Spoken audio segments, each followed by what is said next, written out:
Good morning. This week, Americans are gathering with family and friends across the country to celebrate the blessings of Christmas and the holiday season. As we celebrate this joyous time of year, our thoughts turn to the brave men and women who serve our country far from home. Their extraordinary and selfless sacrifice is an inspiration to us all, and part of the unbroken line of heroism that has made our freedom and prosperity possible for over 2 centuries. Many troops are serving their second, third, or even fourth tour of duty. And we are reminded that they are more than dedicated soldiers, sailors, airmen, Marines, and Coast Guard. They're devoted fathers and mothers, husbands and wives, sons and daughters, sisters and brothers. This holiday season, their families celebrate with a joy that's muted, knowing that a loved one is absent and sometimes in danger.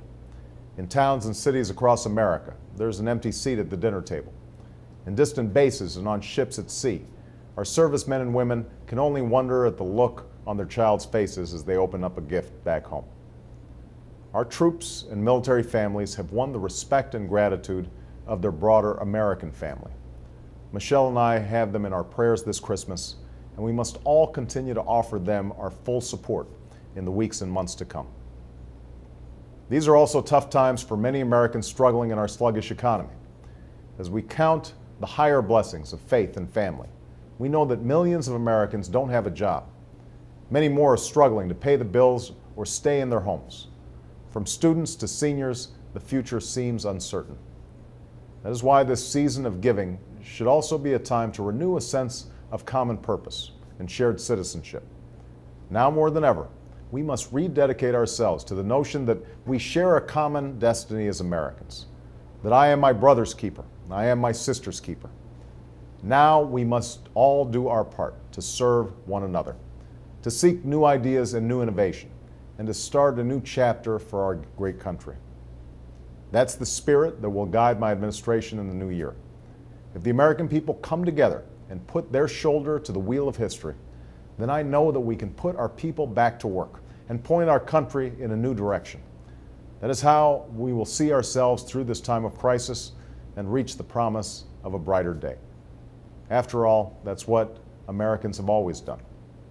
232 years ago, when America was newly born as a nation, George Washington and his army faced impossible odds as they struggled to free themselves from the grip of an empire.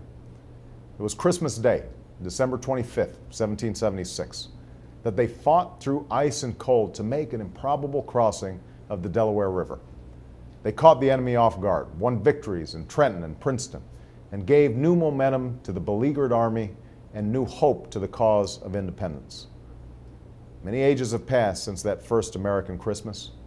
We've crossed many rivers as a people, but the lessons that have carried us through are the same lessons that we celebrate every Christmas season, the same lessons that guide us to this very day, that hope endures, and that a new birth of peace is always possible. Thank you, and have a wonderful new year.